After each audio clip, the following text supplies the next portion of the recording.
Thank you, Chairperson. My dear friends, let's remind each other that we have some 35,000 South African farmers who provide food for some 90% of the population of our country.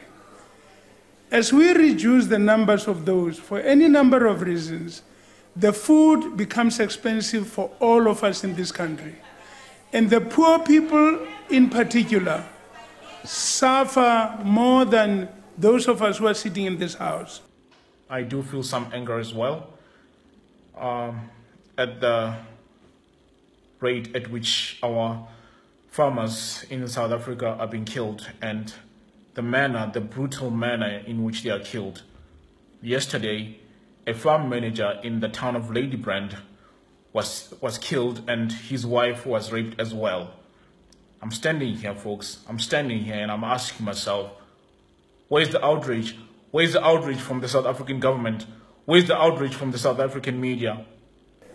When Honorable Malema, who's not here this morning, stands on platforms and swear at some of the sections of the population, threaten them, and say they must wait until he comes to power and he'll go and walk all over them, the Helmut pass off.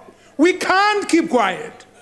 Men and women of backbone must speak so that our children are not misled, so that generations to come don't slaughter each other as the Tutsis and the Hutus slaughtered each other in the case of Rwanda. I'm sad because I want to blot out my race and lose my beautiful identity. Chinese love Chinese. They love the little slanted-eyed, pretty brown-skinned babies. Pakistanis love their culture. Jewish people love their culture. A lot of Catholics don't want to marry a number of Catholics. They want the religion to stay the same. Who want to spot up yourself and kill your race? You a hater of your people if you don't want to stay who you are. You shame what God made you. God didn't make no mistake when he made us all like we were. I think that's a philosophy of despair. Where is it? Nowhere to be seen. I really just want to express my gratitude as well to Australia for stepping in and really just trying to help people get to safety. You know, the government in South Africa has claimed that farmers, particularly white farmers, are not under any danger, are not under any threat from their own democratically elected government. But if you look at the stats, and look at the ways in which they are being killed. Fellow South Africans, I would like to take this opportunity and plead with South Africans who cares about their country to protect our farmers.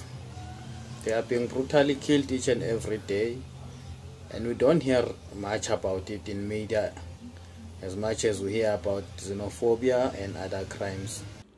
What goes through a person's mind when they wake up in the morning and decide to go to a farm and kill somebody and rape their wife? What goes through their head? Why do they even begin having those thoughts?